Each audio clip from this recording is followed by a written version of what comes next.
Salam dəyərli şagirdlər və MİQA sertifikasiya hazırlaşan dəyərli üzvlər. Bugün izah edəcəyimiz mövzular mürəkkəb efirlər, yağlar və sintetik yuyucu vasitələr olacaq. İlk öncə mürəkkəb efirlər haqqında məlumat verək. Mürəkkəb efirlər karbon turşuları və oksigenli qeyri-üzvü turşuların spirtlərlə efirləşmə reaksiyalarının məhsuludur. Yəni burada, üzvü turşu da ola bilər, istər qeyri-üzvü turşu olsun, onların spirtlə efirləşməsinin məhsuludur. Və belə deyim də, mürəkkəb efirlərdən spirtlərin əmələ gətirdiyi mürəkkəb efirlər, baxın, CO qrupunu saxlayırlar. Onda doymuş bir əsaslı karbon turşuları ilə doymuş bir atomlu spirtlərin əmələ gətirdiyi mürəkkəb efirləri biz formul şəklində belə göstərə bilərik. Yəni quruluşunu bu şəkildə göstərə bilərik.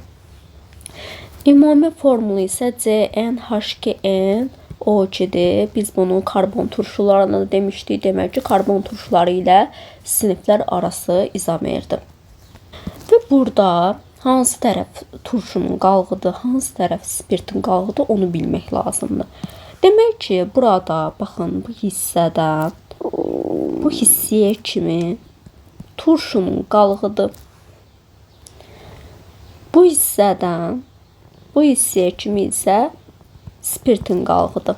Yəni R1CO turşunun qalğıdır, OR2 isə spirtin qalğıdır. Çünki turşu ilə spirtin reaksiyasından biz deyirdik ki, turşudan OH çıxırdı, spirtdən isə H çıxırdı. Spirtdən H çıxandan sonra qalır OR2. Turşudan OH çıxandan sonra R1CO qalır. Yəni birinci tərəfi mürəkkəb efirinin, birinci tərəfi turşu hissədir, ikinci tərəfi isə spirt hissədir. Birinci turşu gəlir, sonra spirt qalığı gəlir. Məsələn, karbon turşularının iç nümayəndəsindən biz nəyi tanıyırıq? Qarışqa turşusunu. Onda biz R1-i H ilə əvəz edirik, düzdürmü? HCOO. Spirt də bir atomlu spirtlərin iç nümayəndəsi metil spirtini götürsə, onda CH3 olar. Yəni iç nümayəndəsi onda bu olacaq və yaxud da sonraki nümayəndələrdə yaza bilərsiniz. H-ın yerinə CH3 qoya bilərsiniz. Sonra CH3-ün yerinə 2 dənə CH3 qoya bilərsiniz. Yəni CH5 qoya bilərsiniz daha doğrusu. Yəni bu şəkildə ola bilər. İlk öncə gəlin danışağın adlandırmasını. Bunun adlandırması iki cürdür. Yəni mən buna həm nə deyə bilərəm? Metil formiat deyə bilərəm. Həm də formiat turşusunun, yəni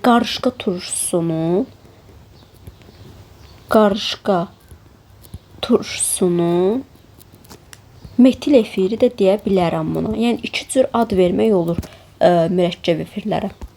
Və yaxud da gəlin növbəti mürəkkəb efiri adlandırağın. Bunun adına həm deyə bilərik izopropil asetat və yaxud da sirkə turşusunun izopropil efiri də deyə bilərik. Gəlin oksigenlilərdən də misal göstərək. Məsələn, C2H5O NO2. Bunun adı olacaq etil nitrat. Məsələn, biz yuxarıda demişdik ki, birinci spirtin adını deyirik, daha sonra turşunun. Burada da birinci spirtin adını deyirik, daha sonra turşunun adını deyirik. Və yaxud da C2H5O2SO2. Bunun adı dietil sulfat olacaq. Sadəcə sizi yəni bu çaşdırmasın. Üzvü turşularla spirtlərdə, yəni birinci biz spirtin adını deyirik, daha sonra turşunun adını deyirik və spirt isə burada elə bir sonuncu tərəf olur. Birinci tərəf turşu hissə olur da. Burada isə əksinədir, fikir versinizsə turşu tərəf sonra gəlir, birinci spirt tərəf gəlir. Amma yenə də adlandırmasında biz ilk öncə spirtin adını deyəcəyik, daha sonra isə turşunun adını deyəcəyik. Yəni hər ikisinə də aiddir. Gəlin danışağın izomerlikdən. Deməli, birinci izomerli mürəkkəb efir qrupunun karbon zəncirində yerinə görədir. Məsələn, gəlin və burada isə n bərabərdir 3-dən başlayır. İzomerli C3H6O2. Məsələn, bunu biz belə də yaza bilərik. Düzdür? Etil formiatdır və yaxud da bunu bu şəkildə də yaza bilərik. Bunun adı metil asetatdır və yaxud da İkinci isə izomerliyimiz isə turşu və spirt qalıqlarındakı radikalların quruluşuna görə. Məsələn, bu da 4-dən başlayır. N bərabərdir 4-dən başlayır. Gəlin spirt tərəfdəki radikalın quruluşu ilə izomerlik yaradağım. Baxın, bunu bir belə yaza bilərəm. Bir də bu şəkildə də yaza bilərəm. Yəni izopropil kimi, bir də normal propil kimi yaza bilərəm. Bunun adı propil formiatdır. Birincinin adı, ikincinin adı isə izopropil formiat olacaq. Üçüncü izomerliyimiz isə siniflər arası izomerlikdir. Mürəkkəb efirlər bir əsaslı karbon turşuları ilə siniflər arası izomerdirlər. Bu da n bərabərdir 2-dən başlayır.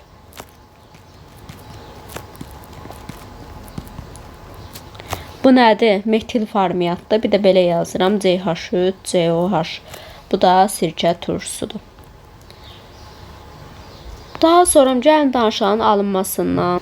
Alınması necə alınır? Təbii ki də turşu ilə spirtin efirləşmə reaksiyasından ala bilərik. CH3, CO açıq şəkildə göstərəcəm ki, yaxşı başa düşəsiniz. Bir də belə bir şey götürürəm. Spirt olaraq da CH2, CH3, yəni bu C3H7OH-dır.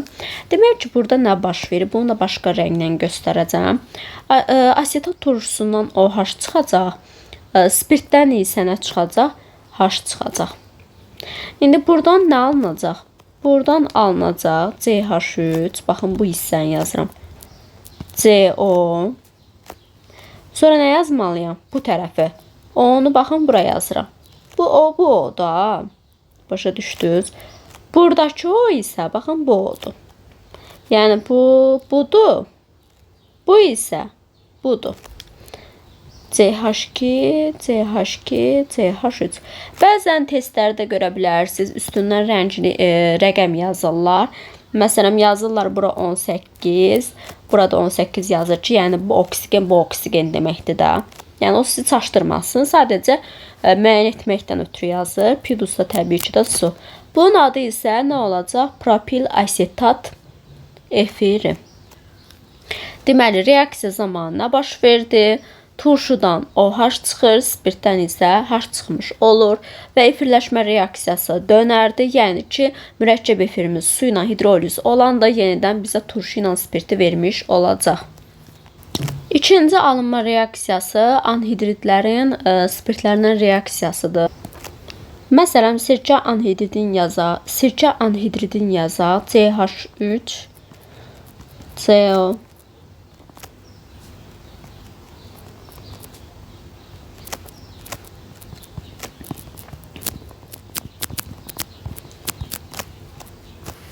Buradan deməli nə alınacaq? Deməli bu tərəf, baxın, bu hissə özünə nə birləşdirər? CH3, COH, yəni H-ı birləşdirər. Bu tərəfdə özünə nə birləşdirəcək? Baxın bu hissəni. Spirtdən H-ı çıxartdım, birləşdirdim, baxın, bu da buna. Gəlin qırmızı ilə göstərin. Baxın, H-ı çıxartdım, birləşdirdim bura. Bu yerdə qalan CH3CO-ya isə birləşdirəcəm nəyi? C2H5O-nu. CH3, CO, O, C2H5. Bu olacaq etil asetat, bu da olacaq sirkə turşusu. Üçüncü alınma reaksiyamız isə mürəkkəb efirlərin spirtlərlə reaksiyasından da almaq mümkündür. Deməli, burada nə baş verir? CH3, CO, CH2, CH3, bir CH3OH. Buradan alınır CH3CO.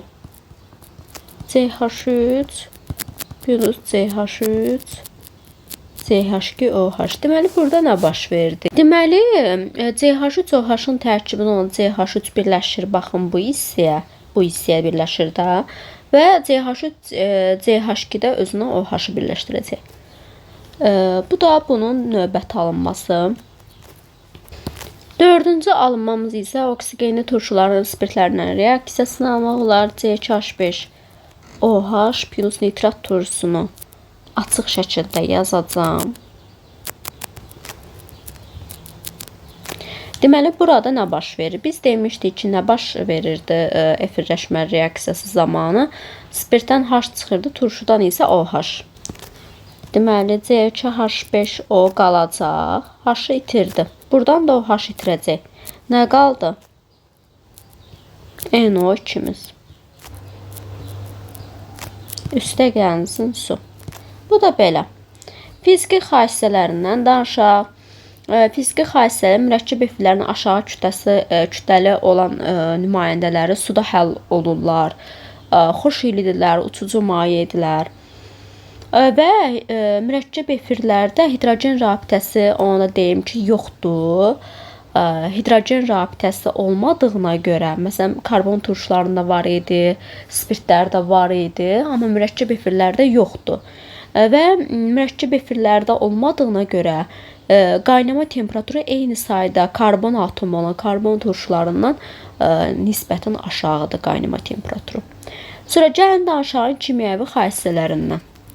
Birinci, nə edə bilər mürəkkəb efir? Hidroliz edə bilər. Bəli, hidroliz edir. Biz bayaqlar dedik ki, efirləşmə reaksiyası dönər reaksiyadır. Yəni, yenidən alınan maddə su ilə reaksiyaya girib bizə turşu ilə spirti verə bilər. Məsələn, CH3, CO, CH3 plus HOH. Buradan alınar CH3, C, OOH plus CH3 OH. Necə qırılma gedirdi? Turşudan çıxırdı OH, spirtdən isə H çıxırdı. Spirtə onda spirt tərəfimiz bu tərəf deyildi. Ona birləşəcək nə? H birləşəcək. Bu əmələ gələcək. Turşu hissədə nə birləşəcək? OH birləşəcək. Bu əmələ gəlmiş olacaq. Yəni çətin bir şey yoxdur. Necə qırmışdıqsa elə də birləşdirmiş oluruq. İkinci isə polimerləşmə reaksiyasıdır. Bunlar polimerləşə bilirlər. Biz deməli karbon turşularında doymamış karbon turşularını keçmişdik. Akrit turşusu, metakrit turşusu. İndi gəlin biz onların əmələ gətirdiyi mürəkkəb efirləri polimerləşdirək. Akrit turşusu bilirik ki, belə yazılırdı.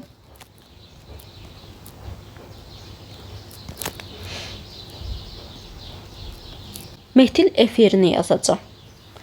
Baxın, aşağıdan yazacağım. CH2, CH, CO, CH3. Mürəkkəb efirin adı metil akrilatdır. Akrit turşusunun metil efiri olduğuna görə metil akrilat da deyə bilərik bunu. Aydındır. Metil akrilat da polimerləşəndə olur polimetil akrilat. Daha sonra gəlin metakrit turşusu da var idi axı. Metakrit turşusu necə yazılırdı?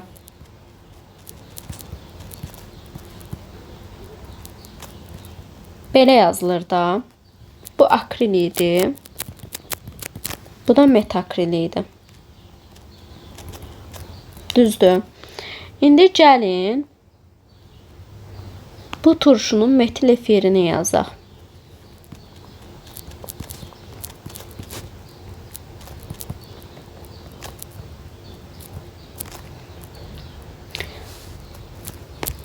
Bunun adı isə metil metakrilat olacaq. Deməli, bunun adı metakril turşusudur. Metil, bunun da adı oldu metil metakrilat. Aydındır. Metil metakril, sonuna da at əlavə edəcək. Necə ki, Məsələn, normal o birilər mürəkkəb efirlərdə demək metil asetat, metil formiat elə demirdi, at çəkici əlavə etmirdi. Burada da eynisidir.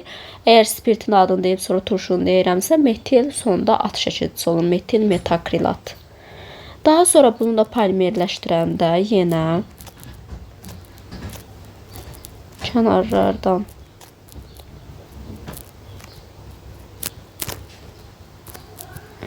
bağlayıram. Bu qədər mürəkkəb efirlər haqqında ümid edirəm